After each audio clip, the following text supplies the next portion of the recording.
U srcu guste šume gde drveće doseže visoko ka nebu, Jelen Marko i veverica Vera su se pripremali za poseban dan.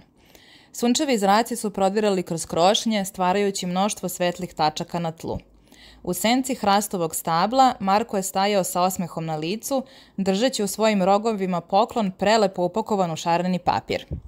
Vera, zar nije divan osjećaj? Danas je Medin rođendan i želim da mu donesemo najlepše poklone.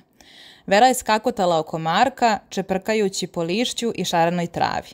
Jeste, Meda Mirko će biti toliko srećan kada vidi šta smo mu sve pripremili. Njih dvoje su zajedno smišljali kako da naprave ovaj dan posebnim. Uzbuđenje se osjećalo u vazduhu dok su pričali o svojim planovima i nestrpljivo čekali dolazak velikog dana. Na dan rođendana sunce se probudilo rano na nebu, obećavajući još jedan lep dan u šumi. Marko i Vera su se pripremili i uzeli svoje poklone, spremni da krenu na putovanje ka Medinoj pećini. Zajedno su koračali stazom koju su toliko dobro poznavali, osluškujući pesmu ptica i miris svežeg lišća. Međutim, kako su nastavljali, primetili su da se okolina oko njih menja. Drveće postaje sve gušće, a staza manje prepoznatljiva. Vera, ovo ne izgleda kao pravi put. Gde smo? Možda je ovo neka nova avantura, Marko. Možda ćemo pronaći nešto posebno. Ali kako su išli dublje u šumu, strah od nepoznatog je počeo da se uvlači u njihova srca. Koraci su postali sve tiši kako Marko i Vera pokušavaju da se sete kako su došli do tog mesta. Ipak shvatili su da su izgubljeni u gustoj i mračnoj šumi. Moramo nekako da se vratimo, Vera, ja ne znam gde smo. Ali kako? Staza je nestala. Dok su se pitali šta da rade, primetili su tragove divlje svinje i vukova na zemlji. Pogledali su se zabrinuto, ne znajući kako tumačiti te znakove. Pogledaj, Vera, tragovi divlje svinje i vukova, ali šta oni znače? Možda su ovo putevi nekih drugih životinja, možda bismo trebali da pronađemo svoj put. Njih dvoje su se zagledali u tragove, pokušavajući da ih razumeju, ali bezuspešno. Dok su se gubili u razmišljanju, čuli su šum vetra kako šapuće kroz krošnje hrasta. Na hrastovoj grani iznad njih sedela je stara sova Lara. Njene velike oči su blistale mudrošću dok ih je pažljivo posmatrala. Zdravo, mladi putnici, čula sam da ste se izgubili. Marko i Vera su se usvrnuli prema sovi, osjećajući se olakšano zbog njenog prisustva. Zdravo, Lara, da, izgubili smo stazu koja nas vodi do Medine pećine. Da li možeš da nam pomogneš? Sova Lara je sletala sa grane i spustila se blizu Marka i Vere.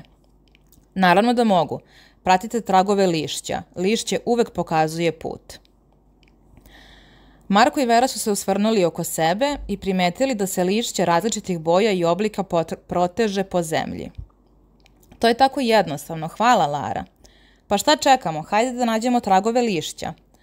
Lara je klimnula glavom kao znak odobrenja dok su Marko i Vera krenuli dalje, prateći tragove lišća koji su se blago njihali na vetru. Dok su hodali, Marko je pažljivo objašnjavao Veri o raznim tragovima lišća koje su sretali na svom putu. Pogledaj, Vera, ovo crveno lišće je trag jelena, a ovo žuto, to je trag veverice. A šta je onda ovo zeleno lišće? Zeleno lišće su tragovi zečeva. Svako biće ostavlja svoj trag u šumi. Vera je slušala pažljivo, sa sjajem u očima dok je upijala svaku reč. Ovo je tako zanimljivo, nikada nisam razmišljala o tome na taj način.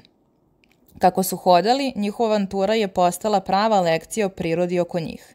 Marko i Vera su se zbližili ne samo sa prirodom, već i jedno sa drugim, deleći svoje znanje i radoznalost. Nakon dugog puta praćenog tragovima lišća, Marko i Vera su se konačno vratili na stazu koju su poznavali. Bili su ispunjeni osjećajem olakšanja i ponosa. Vera, uspeli smo, vratili smo se na pravi put. Da, Marko, zahvaljujući sovi Lari i tragovima lišća. Lara je sletela blizu njih, šireći svoja krila kao znak pozdrava. Naučili ste važnu lekciju danas. Priroda vam uvek može pokazati put ako pažljivo slušate. Marko i Vera su se zahvalili sovi Lari, osjećajući duboko poštovanje prema njenoj mudrosti. Konačno su stigli do Medine pećine, gde se slavlje odvijalo u punom sjaju. Šarene trake su se motale oko drveća, a miris svežih cvetova je ispunjavao vazduh. Meda Mirko je stajao na ulazu sa širokim osmehom, oči su mu sijale od radosti. Marko, Vera, dolazite baš na vreme. Srećan rođendan, Meda Mirko. Svi okupljeni su se nasmejali i pružili ruke jedni drugima u znak pozdrava. Veverice, ptice i druge životinje su se skupljale, deleći svoje radosti i priče. Dok su proslavljali rođendan Mede Mirka, Marko i Vera su se povukli pod senku velikog hrasta. Sedeli su zajedno, razgovarajući o svemu što su naučili tokom svoje avanture. Znaš, Marko, ova avantura nas je naučila mnogo više od samog pronalaženja staze.